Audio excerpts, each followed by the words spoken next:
In 1994, Quentin Tarantino knocked us on our asses with this film, Pulp Fiction. We're going to talk about it in the actor's room. Here we go.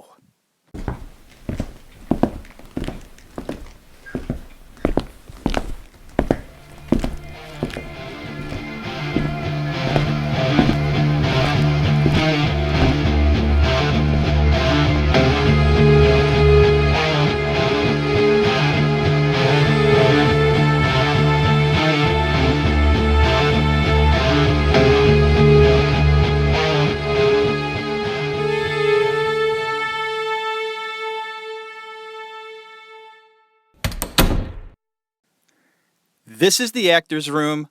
My name's Jeff Tarowski. Welcome back. This week, couldn't wait. I do it 2 weeks now. That's going to be out the window from time to time. When I get to wanting to talk about something, I'm not going to wait 2 weeks. I'm just going to talk about it this week. This film, Pulp Fiction. Wow.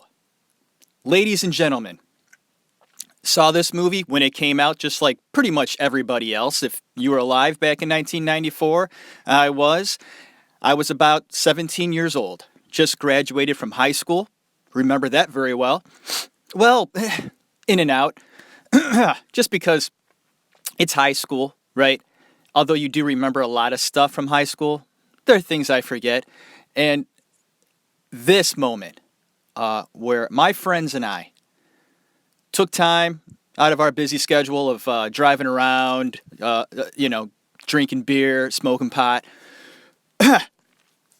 We decided to watch I believe it was a midnight viewing of this film. It came out in October, and it was a cold night. I remember it quite well. And there was about 5 or 6 of us. Sat down on a cool night in October, November, something like that. Never seen anything like this before. This was before I moved out to New York City to study acting. I had been involved with projects and things like that. Very wet behind the ears in terms of acting and knowing about the business and following films. This is early goings. I wasn't seasoned. No way. This one threw me for a loop. Watching this for the first time in 1994 at the tender age of 17. I didn't know what the hell I was watching, first off.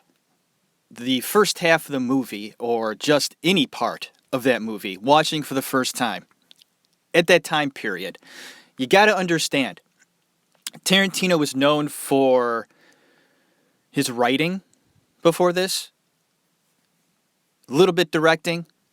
Reservoir Dogs wasn't really popular yet. Because of Pulp Fiction, Reservoir Dogs became popular. From what I understand, Reservoir Dogs was doing well with video sales. It was a cult film. It was respected within the business. People knew about it. But it wasn't mainstream. Pulp Fiction. I mean, it's weird. I'm searching in my head to describe Pulp Fiction in a way that makes sense, coming right off of my mind, right here, right now, doing this episode of The Actor's Room. Not easy to do, because it's so different.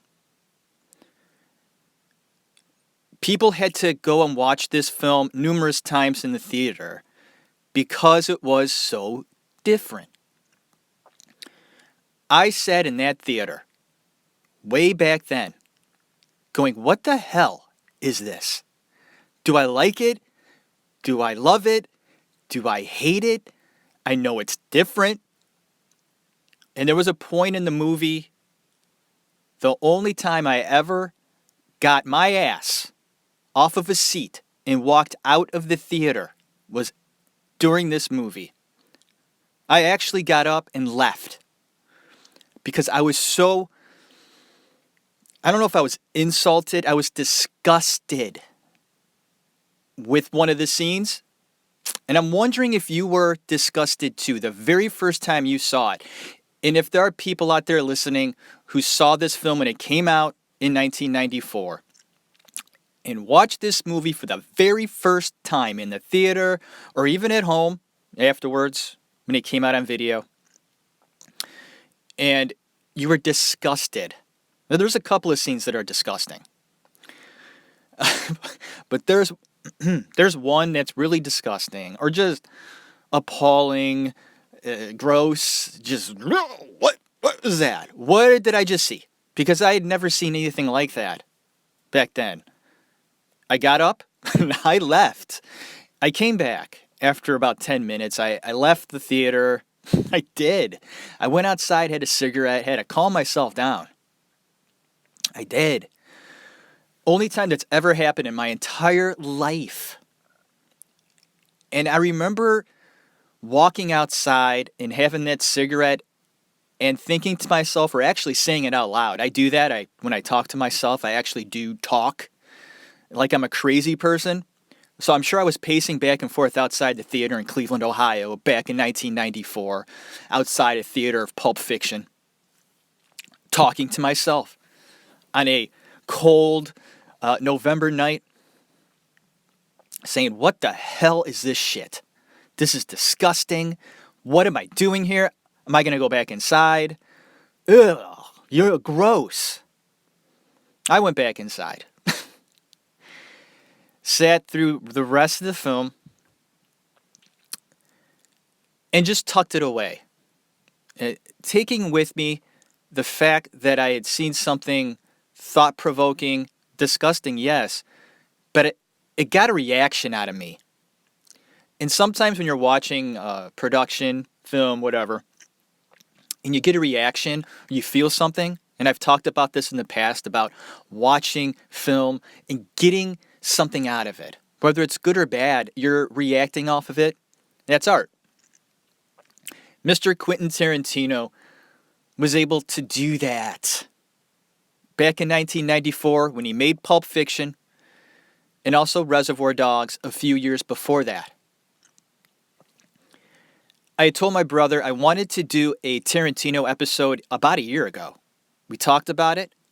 I said I want to do a director. I haven't done many yet. I did Stanley Kubrick about a year or two ago. Great episode. Check that out. Is that it? Yeah, I think that's it. One director I've done so far, I think. And Tarantino is one of my favorites. He influenced me in my journey of learning about film. He became popular when I was coming up and learning about film. So when I finally settled into the whole Tarantino experience, watched Reservoir Dogs, really enjoyed that one.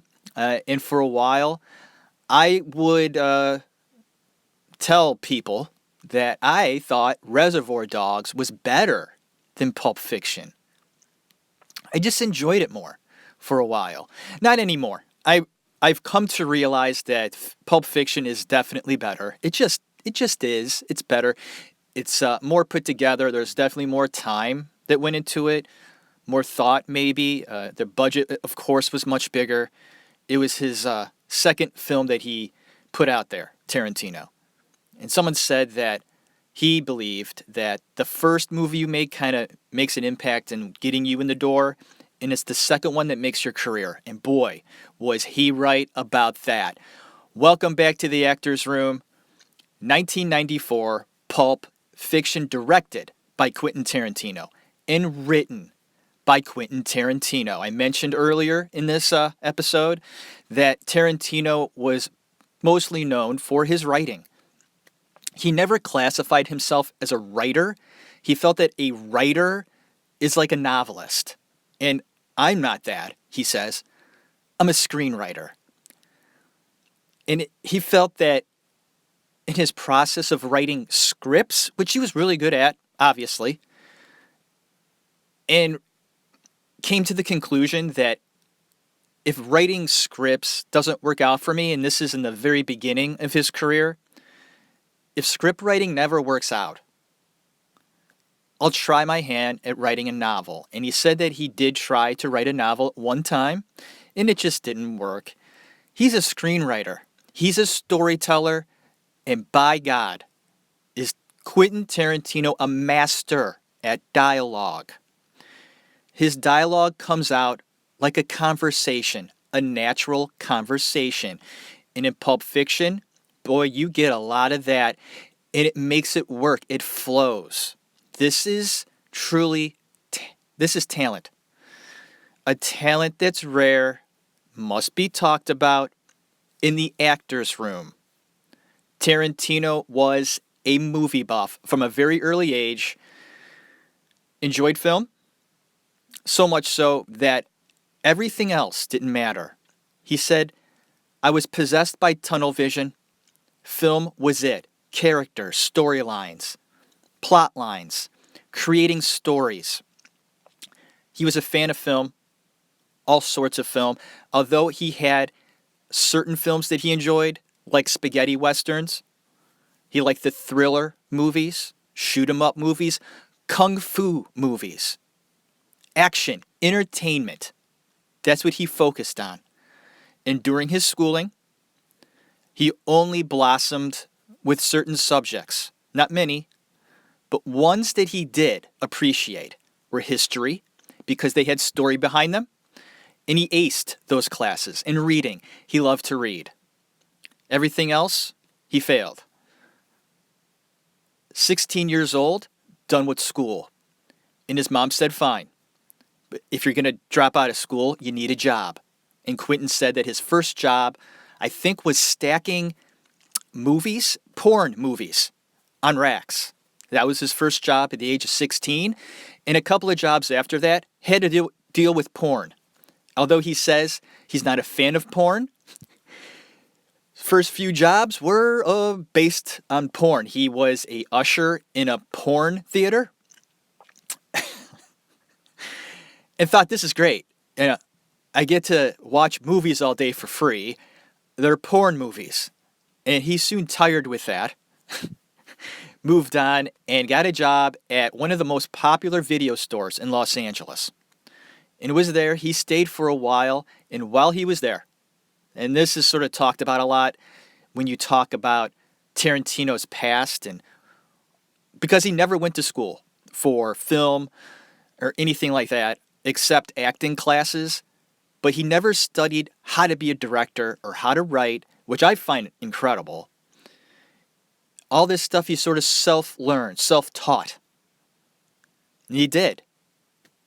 This video store that he worked at, he just ate up and watched every movie that he can get his hands on. He devoured it. And that was his film school, was this video store. He treated it that way and educated himself in film. I really love learning about the early lives of these people, and Tarantino is a fascinating one, although I'm not going to dive too deep into his early stuff because I would like to sort of do a whole episode on just Quentin, and I could talk more in depth about his early life, but just lightly touching on some of the key aspects of his rise to fame.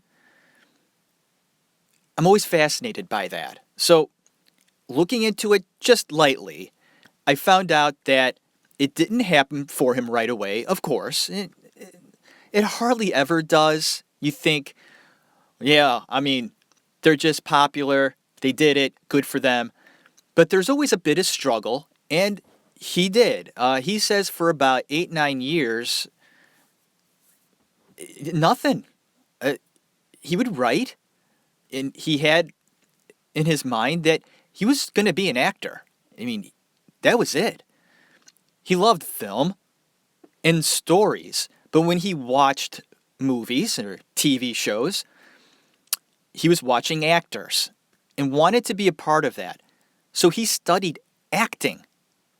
And ladies and gentlemen, Quentin Tarantino, he is a okay, maybe I'm overdoing. I am. I take that back. he's not horrible. I've seen worse. He's just not that good of an actor. Yeah. If I'm wrong on this, please leave your comments about this on Facebook, on my webpage. Leave it on iTunes if you want. I don't care. And say Quentin Tarantino is a great actor. What are you talking about? He's amazing. I don't think I'm going to hear too much of that. Hey, listen, the guy's brilliant at writing and directing. I can't take that away from him. But as an actor, not so much. Am I right? He's okay. He's serviceable. The dude's a director. And he likes to act in his films. He loves acting. He wanted to be an actor. That was his first choice. He ain't that good.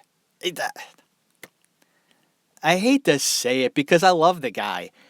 You hear interviews with Quentin, isn't he just... It's like he's on coke. Is he? He might. I don't know. I don't think he is. I think that's just the way he is. Like, I'm like that too. I kind of talk fast when I'm excited. That's sort of a natural thing with me. I try to slow myself down. Like, I'm thinking about that now as I'm talking about Pulp Fiction, about Quentin. He does the same thing. He talks fast. He gets excited. He's an excited talker, and he's talking about movies, man. He's passionate about it. And his voice raises up. He talks fast. It almost seems like he's on coke. He's so excited. I love hearing him talk about his movies, about what he loves, film. And you get that raised voice, fast talking. That's Quentin. It's real. That's him. And these are the sorts of people I love to hear in interviews because you're getting the real thing from them. There's no bullshit there. It's not like he's pre-thinking or has anything planned out what he's going to say. It's very moment to moment with Quentin, which makes a very good actor. He doesn't have that presence on screen as far as acting goes. His delivery's a little bit off, or sometimes he does have pretty good moments. In Pulp Fiction, there is a couple of very nice moments that he has with Jules, which is Sam Jackson, in the kitchen. There's a few moments. Okay, hey, I'm not saying he's the worst actor I've ever seen, but he just really isn't that good. And he actually had a part in Reservoir Dogs, too. He played a very small role in that. I kind of wanted to talk about that because, they're his movies, and if he wants to be in the movie, he can. Who's going to tell him no? Quentin, you're a horrible actor. Don't do it. That might be a bad idea. He's serviceable, okay? We're going to end it right there. But going back, excuse me. It's like 11 o'clock in the morning right now. This might be the very first time I've ever done a show. No, I did The Godfather in the morning, or was that in the afternoon? Pretty close to it. This might be a very, very weird episode because I'm doing it so early. I'm very awake. I really am. In my voice, it feels good. Like it's the early stages of my voice throughout the day. And right now, it feels good. Because I usually do it later. And my voice is like, by the end of the day, my voice starts getting raspy, tired sounding maybe. So maybe I'll be doing more episodes in the morning. So getting back to lightly touching upon Quentin's early stuff, he found that acting just wasn't working out. And then decided maybe I should concentrate more on my stories, my writing. Thank goodness. He wrote True Romance. He wrote True Romance. I love that movie. What a story. And you could tell that's Tarantino, right? And I find it fascinating too. He didn't make that much money writing that. I say, what the fuck? I found out he didn't make that much money. That was a popular movie. People know about that movie. Christian Slater, Patricia Arquette, which is weird because her sister Rosanna Arquette is in Pulp Fiction. connections there with the Arquette family and Tarantino. And True Romance, too. Brad Pitt. God. Tarantino writes just fascinating characters. They're deep. They're personal. Tarantino said that he places within his characters a lot of himself and what he knows. It just makes sense. He says as an actor that helped him studying acting was the fact that you got to use what's inside of you. Don't make things up too much out of your realm of reality because it's going to sound fake. He used the method of acting in his writing, which is fascinating to me because I try to do the same thing when I would write. I haven't written it in years, but when I did write, I found that the best stuff I did write was centered more around the things that made sense to me, that I understood. And that's the simplest way to put it. It makes sense. Don't go too far out of your reality in writing something. So those of you out there who are interested in writing scripts, books, don't stray too far off, thinking I'm going to be quite clever. It hardly ever works. Stick to what you know. It's the best advice I can give. Quentin says the same thing. Write with your heart that makes sense, and then bring it to the paper in your characters and in the story. And that's what he did with Pulp Fiction, Reservoir Dogs, True Romance. He also wrote Natural Born Killers. And what's funny is that Natural Born Killers was supposed to come out the very same day as Pulp Fiction. And Quentin's like, at first, said, that's fucking great. Let's do it. Let's kick their ass. Because Natural Born Killers, although written by Tarantino, was directed by Oliver Stone. Weird. I just did Oliver Stone movie last week, Wall Street. And he wanted to go head to head to see who would win at first. And then later decided, bad idea, and had it come out months afterwards. So looking at it, taking a step back, Tarantino was making a mark in Hollywood, whether it was by writing, okay, or directing, putting his own movies out there, directing it on his own. And he never thought that it would come to that, where he would direct. And he got a taste of it with Reservoir Dogs. And Harvey Keitel was a big part of that. He had faith in Quentin and loved his work. And when you go down the list of the actors that are in his films, you will find all of them respect him. They adore him. He's one of them. He gets it. And the big reason why is that you put a Tarantino script on your desk and you read it. You go, oh my God, this is phenomenal. I've never seen writing like this. And you don't. It's fresh. It's new. It's crisp. The dialogue flows.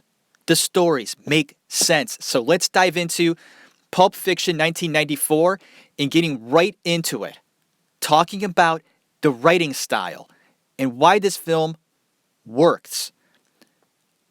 Is the best example I can give is right off the bat in the beginning of the movie. Okay? Now, I want to talk about this first because I don't want to lose my thought process. And I'll come back to the very beginning of the film. But when they're talking, John Travolta and Sam Jackson are talking about the foot massage that Mia Wallace got from a friend. And because of that, because she's married to Marcellus Wallace, she got a foot massage from one of Marcellus Wallace's friends. And because of this, was thrown off of a building. That's the rumor. And they're talking about the foot massage. Just getting away from the plot, this is just a conversation. And Tarantino does this in his movies, which I love it so much because it has nothing really, I don't know. It does apply to the plot because Travolta brings it up later in the movie to Mia while they're at the diner. But it's the foot massage thing. And when he's telling the story that all foot massages mean something, that's what's so cool about them. It's just that casual conversation or something that's there in life that isn't really talked about but just understood. Like Quentin can do that within a script.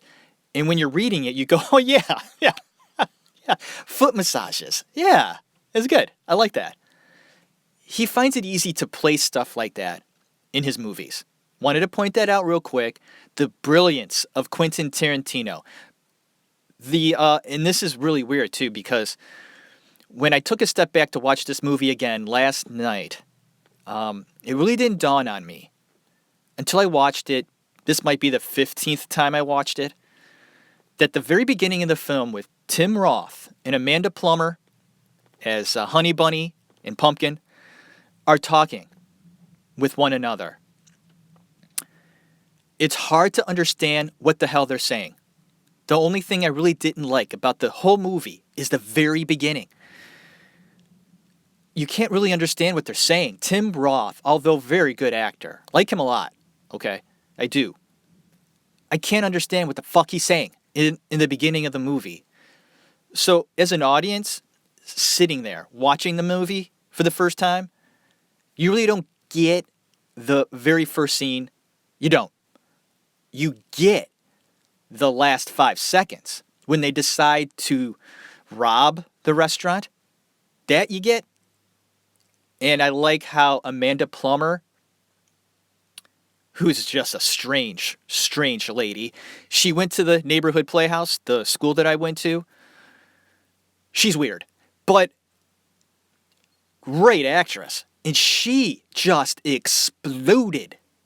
I mean, what a start to the movie. Taking away the dialogue you can hardly make out between the two of them, you get that. Boom!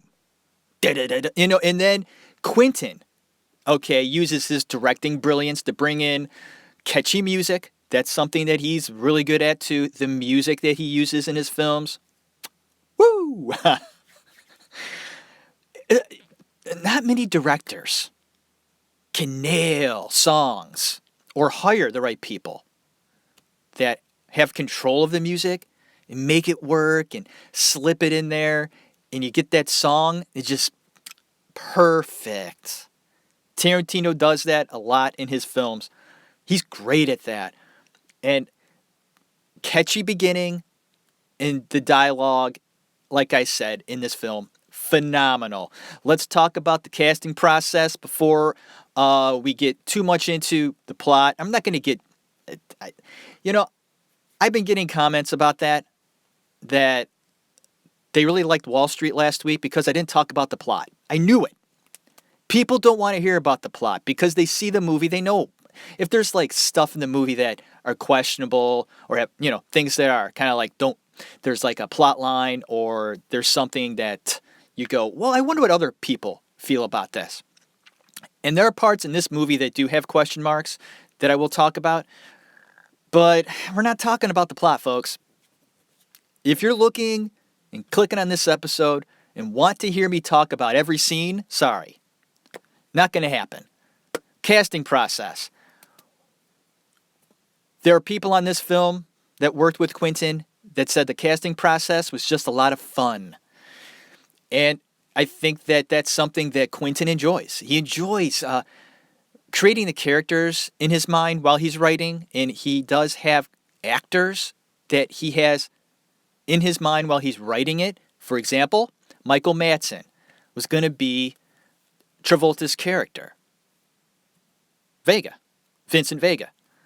He had Michael Madsen in his mind for that, which I don't understand because Vincent Vega is a different character from Vic Vega in Reservoir Dogs. Michael Madsen was in Reservoir Dogs and played Vic Vega.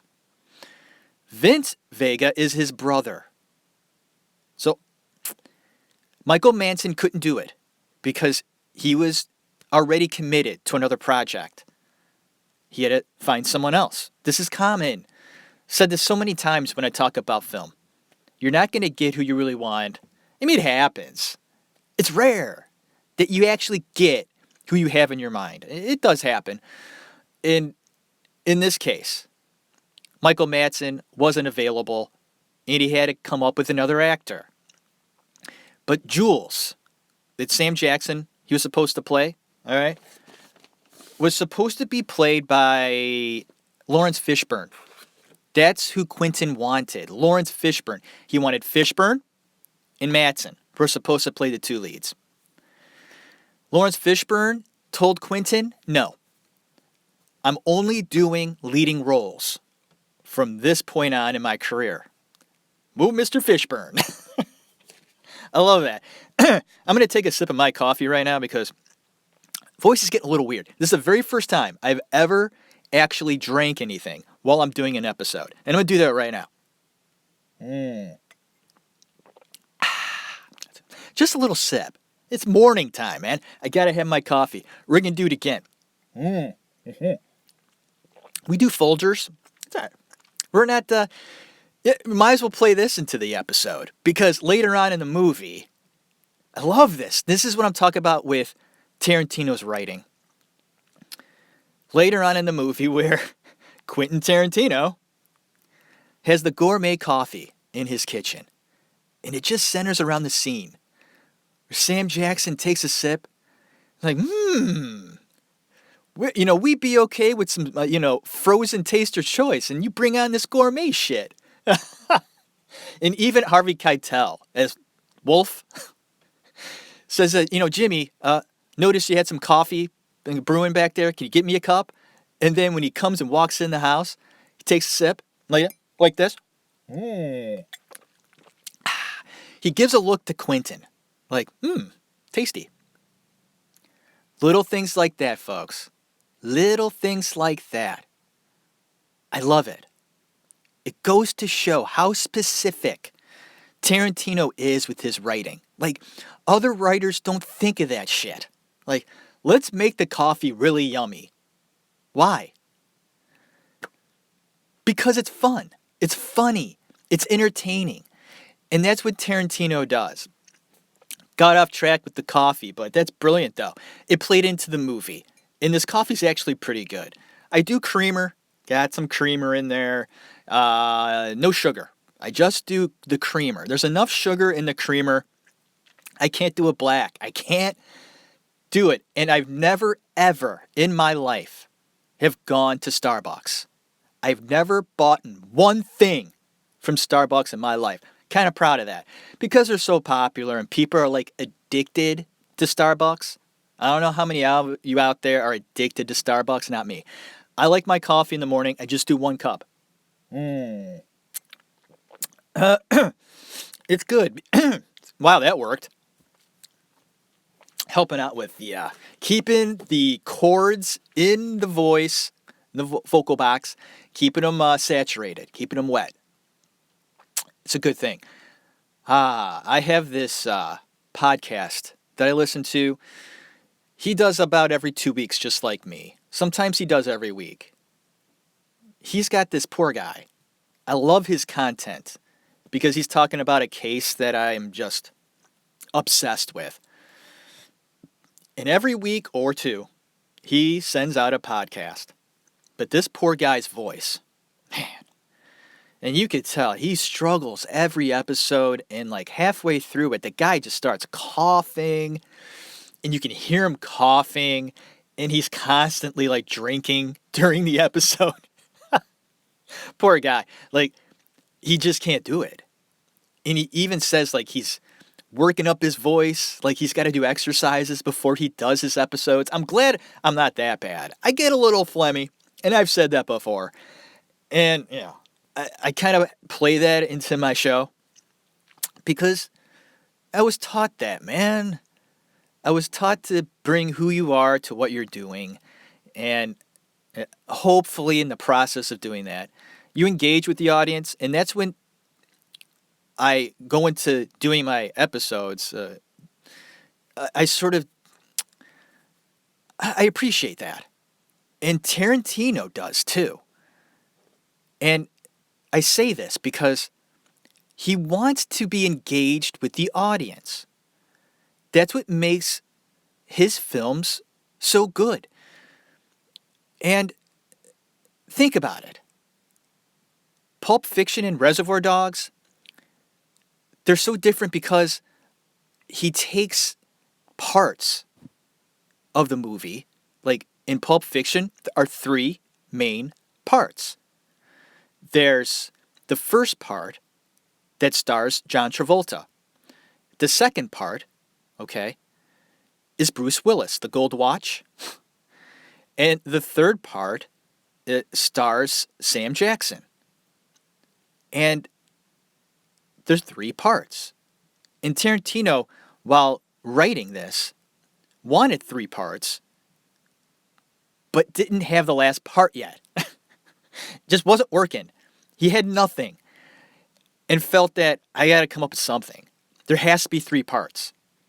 And finally decided that after John Travolta shoots the guy, Marvin, in the face, and there's blood everywhere, that he would just continue on with that story. And what a great part. I think that's my favorite part. The last part. The whole Harvey Keitel coming in as the wolf. And Harvey Keitel is an actor that I am on and off about. There are times he just nails it. And there's other times I don't know where he is. He drops lines, I think. As brilliant as he is, he's an actor that drops lines. And if you notice in Pulp Fiction, he actually drops a line. I think he does. Notice in the film, at the very end, I know, right? I need a little bit more sippage of coffee here. Just a little. Notice. I know, right? The audience, you guys are probably like, what the fuck? Like, I want to hear this guy sipping his coffee. Well, you know what? It's part of this episode, folks. It's morning time. Anyway, want to point out when Harvey Keitel drops a line, and this is what I'm talking about with Keitel, he could be 98% fucking there. And just, you're in it, he's good. He's great. And then he'll deliver a line, you're like, what? Where did he go? Oh, did an other actor step in, or was his voice dubbed? No, it's Keitel, either doing something just weird in his acting. Okay, so in the movie Pulp Fiction, at the very near the end of his little part there, where they dump the body in the junkyard, right? He's with Julia Sweeney, who we'll talk about later. And they're walking out, and they're talking with Travolta and Sam Jackson. They're about to part ways. And they're saying thank you to the wolf for helping them out. And before they part ways, Harvey Keitel shakes his finger at them and says something about like, you better be good, you crazy kids. That line is delivered so horribly bad by such a brilliant actor. You're like, and I watched it last night again, and I wanted to see if that line still sucked. It did. Watch Pulp Fiction when he says, you have that, you crazy kids. It's so stupid and bad. Like, the delivery is... Once again, comment on this. Tell me I'm an idiot. Tell me, Jeff, that line was delivered perfectly. Or come at me and go, Jesus, dude. What? Don't be so fucking picky, man. Shame on you. Getting back to the casting process. And I thought I wrote this down. One of the minor characters in Pulp Fiction, when Travolta and Sam Jackson walk into the bar to present Marcellus Wallace with his briefcase, okay, and Bruce Willis is there talking with Marcellus about throwing the fight. There's that black actor. God damn it. I thought I wrote his name down. I should have done that. I didn't. Okay. That's okay. I might come back to that. But he has a very small role. Okay. And Tarantino loves him as an actor.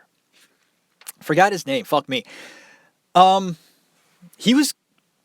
He gave an A1. He killed it. Tarantino said that this actor, I think his first name is Paul.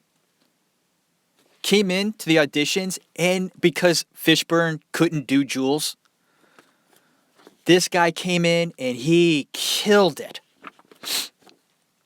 And although Quentin, in the back of his head, wanted Sam Jackson because he couldn't get Fishburne, this actor, he felt nobody could do it better. We got to hire this guy. He's Jules. Let's do it. Sam Jackson auditioned as well. And although he did a fine job auditioning, he didn't do as good as this other guy, Paul. Sam Jackson found out about this. Was not happy. He, whoa. I want that role. I'm not going to get this. Is this true? He found out that he may not get this role. He flew back to Los Angeles. This is Jackson. I want that role. Quentin, I want it. Quentin was in a dilemma. He's like, Sam, I love you, but Paul nailed it, man.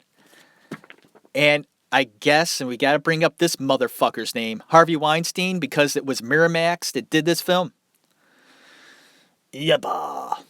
We talk about Harvey Weinstein, it just, like, it hurts inside because he's such a, okay? Don't want to get too much into Harvey Weinstein, but a big part of Pulp Fiction is the fact that Miramax did it.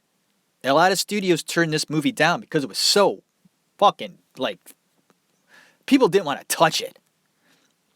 Harvey Weinstein, he did, along with other things that he wanted to touch. Had no problem touching a lot of stuff that he wasn't supposed to. But he laid his hands on this film, made it happen. So if there's anything, I mean, the guy's a piece of shit, of course, but he was a really good producer. He was. And Harvey Weinstein told Tarantino, Sam Jackson should be in this movie. I don't care about that other guy and how good he did in the audition. I want Sam Jackson. So Tarantino had himself a dilemma, and it was decided. It was going to be like a showdown. And I love this. I love learning about this stuff. There was to be a showdown between one actor, Paul, and I wish I had his last name. I feel bad too. Like, I'm going to feel horrible if this guy's name is not Paul. And you know what? I'm going to find that out right now. All right. It was Paul. Yes. Paul Calderon is the actor's name. And his name is Paul in the movie. Paul Calderon versus Samuel L. Jackson. It's a showdown. Tarantino explained. He had Paul in first. Gave him all the time he needed to audition. I think he said he was in there for about 45 minutes. As Jules. Doing dialogue, being Jules, nailing it, killing it. Tarantino said it was great. Just like the other audition, he was blown away. Great job. Then they had Sam come in. And he gave Sam the same freedom. You know, the floor is yours. Show us what you can do. And I guess it wasn't just Quentin in the room. There was the producers, the casting directors, and everybody that was a part of this movie was in the room watching these two actors just battle it out. Now, they weren't in the room at the same time, but they both had their time with the people that are going to make this decision. Like, this is a big deal, right? There are people fighting, like, I'll call like acting fighting, to get the role. And wouldn't you know it, Sam Jackson, he put it all on the table. Quentin said that his first audition was great, but when he had his back up against the wall and felt he could have lost this role that he wanted badly, he just gave it his all, Quentin said. And you could tell he really wanted it. And you have the studio, Harvey Weinstein, pulling for Jackson. And Jackson got it. A good choice. And Paul Calderon approached Tarantino after the whole showdown. They haven't even made the decision yet. And he said, Quentin, I was up against Sam Jackson. Okay. And I know that as much as I nailed my audition, it's Sam Jackson. And I get it if you pick him. I'll understand. Oh, poor Paul. He just couldn't win, man. He gave a great audition. Like, do you know how hard auditions are? They're so hard. And you had to feel for Paul in this situation. Although he did put him in the movie, very small role Paul had. Not very memorable. He's in the film, but Samuel L. Jackson won out, baby. And what a job he does. He does a fantastic job. You can't take that away from him. It catapulted his career. It did. And Quentin, while getting all the characters together and how they looked, that was very specific. Look at the hair of all the characters in this film. If you've never noticed that. Okay, think about it. Look at Travolta's hair. Weird, right? What is that? That long look, it looks really horrible, Like, what is that hair that he's got? And then you have Sam Jackson's hair. Was originally supposed to be an afro. That's what Tarantino had in his script. Jules was supposed to have a big fucking afro. That would have been awesome. And they decided against it on a mistake. The costume lady, head of costumes, well, it was her job to go get, all the wigs and everything. And she read that she needed to get an afro and brought this Jerry curl wig instead. Tarantino's like, what the hell is this? I told you to get an afro. It's in the script. What's the problem? You couldn't find one. And she said, well, that's an afro, right? And Tarantino's like, no, that's a Jerry curl. This is not 1982. Jules is not going to wear a Jerry curl. That's stupid. Sam Jackson was intrigued by the Jerry curl wig. Put it on, and Tarantino's blown away. Whoa! That's Jules. That's Jules. By mistake. It was supposed to be a big afro, but instead, by mistake, they brought in the Jerry curl, and it worked. I love that stuff. It goes to show you that sometimes thinking outside the box in these situations makes sense. Talking about Travolta. Before this movie, he was on a long bad streak. If you know about Travolta and his career, the beginning of his career, mind-blowing, right? I mean, Welcome Back, Kotta, Grease, Urban Cowboy, Saturday Night Fever. I mean, he just exploded and was one of the biggest stars in the world back then. But not so much in 1994. Not. The only thing he did before that of note was Look Who's Talking, which coincidentally has the voice of Bruce Willis as the baby. And there were a lot of people involved with this film said, John Travolta, really? You want John Travolta? Quentin Tarantino loves, adores John Travolta. His acting.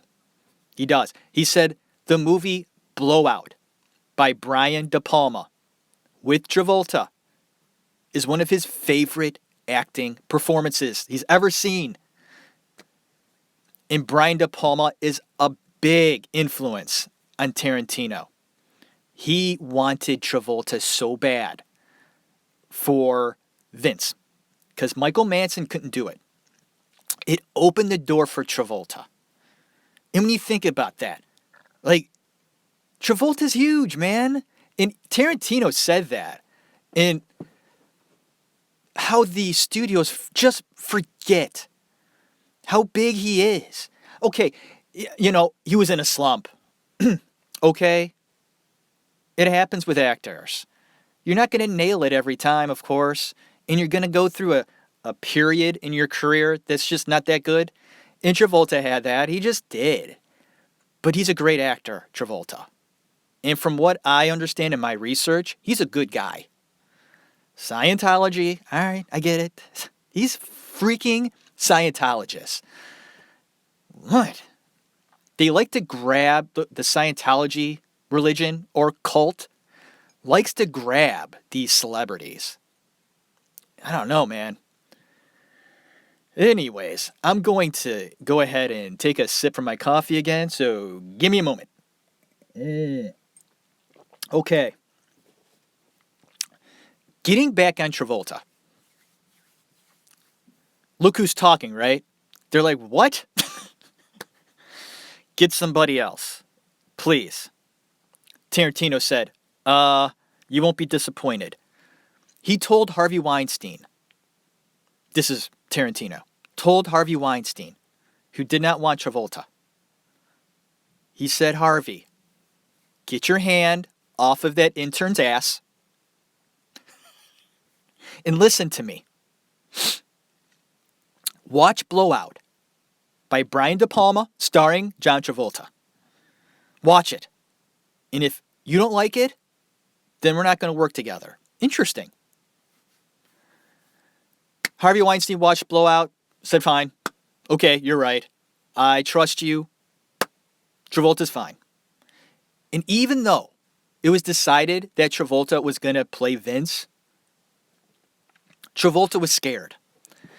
He read the script, thought it was the best script he ever read, Travolta. He thought that.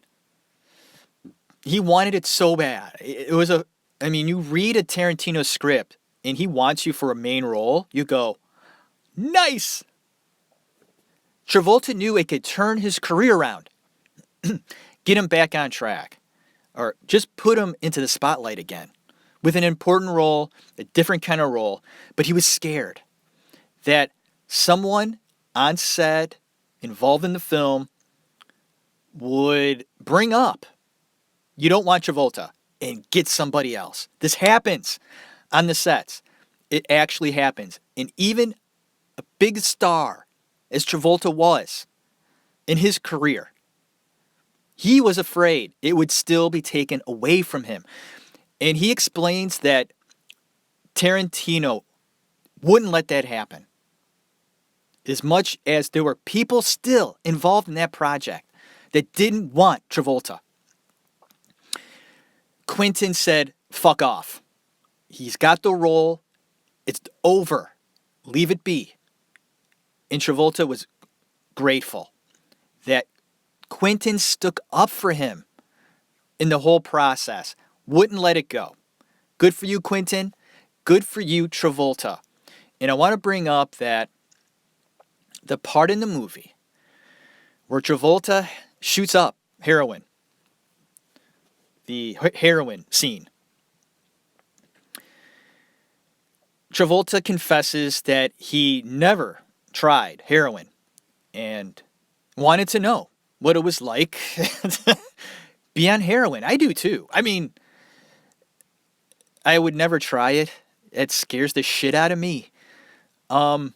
Travolta, same thing. He never tried heroin, and his character does, and he wanted to know what it was like without actually doing it. So he did research. Tarantino told him, well, talk to some addicts. That's the best thing you can do. That's what Travolta did. He talks to addicts, heroin addicts, and asked them, okay, without taking it, what's the closest way to get to this feeling?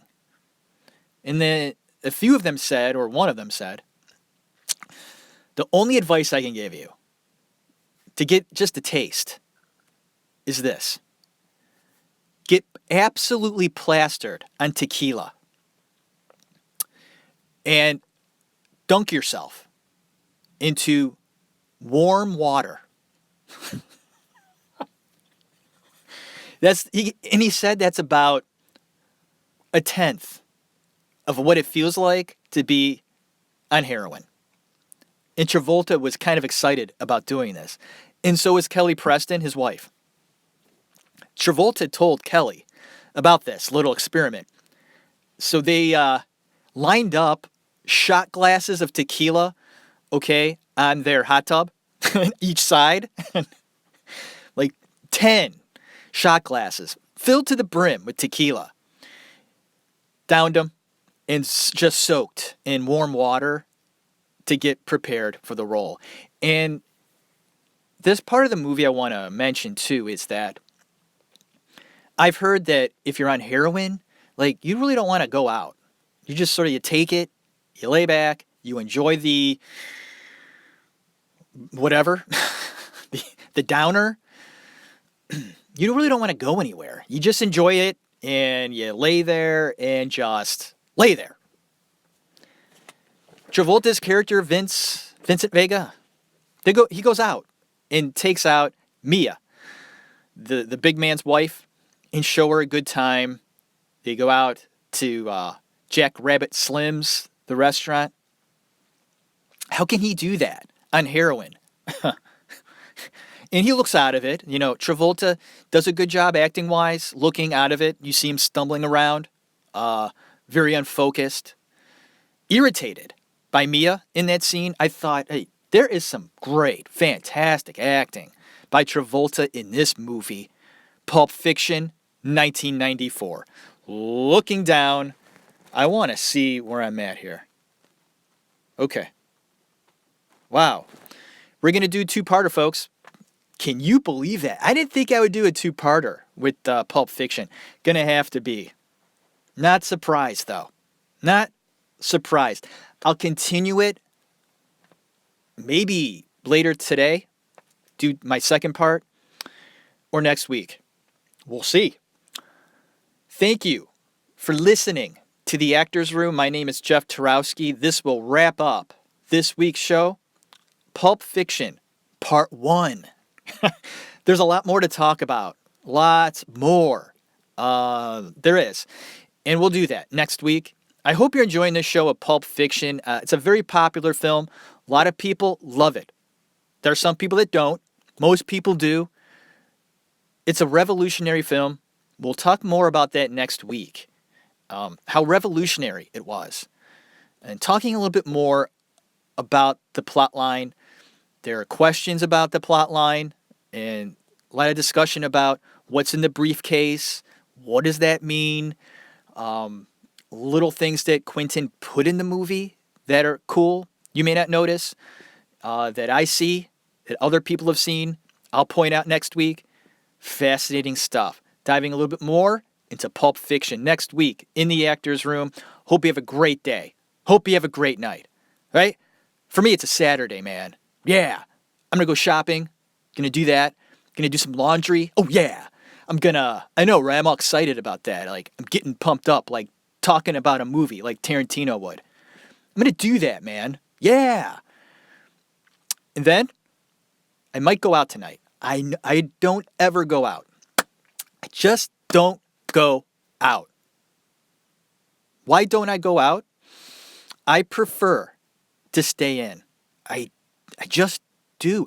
I'm at that point in my life. I'm going to be 43. Jesus H. K. Christ. I'm 43. I enjoy, okay, sitting down at about 8 o'clock. Sometimes I sit in my chair. Sometimes I sit on the floor. Sometimes most of the time, it's hot tea, okay? I stopped smoking cigarettes. I now vape. I know, I'm not smoking cigarettes though. Hey, it's one fucking step at a time, okay?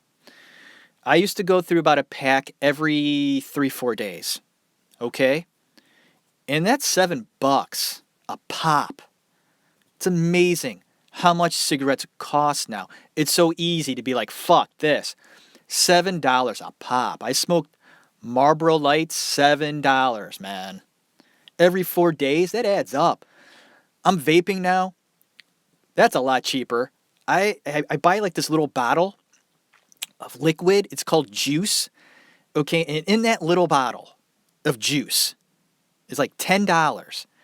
That little bottle, I still haven't finished the one I bought a month ago. It's like, I think there's like 70% left in this bottle. Like, it may take me 3 months to go through a $10 bottle. I'm saving a lot of money and I'm not smoking cigarettes. So, anyways, I'll sit down and I just like to chill, man. Going out, it doesn't really do it for me anymore. I used to love to go out. I would go out every week to the bar, to the sports bar. And that's what we're planning to do tonight. There's guys getting together. We're going to watch baseball. Let's hang out, right? I might go. I haven't decided yet. Okay? I should. I should go out, enjoy myself, hang out, have a beer or two, right? Watch the Cleveland Indians play. They're doing very well. So I might do that. Maybe you could go out tonight if you like to do that. If not, stay in. Put in that movie, right? Put in that movie that makes you happy, entertains you. Quentin Tarantino film. Do it. Put it in. You'll be amused, entertained, blown away. You'll laugh. Quentin said, Pulp Fiction is a comedy. He claims it's a comedy. It might be. It might be. Thanks again, once again, for listening to The Actors Room. God bless you. Have a good one.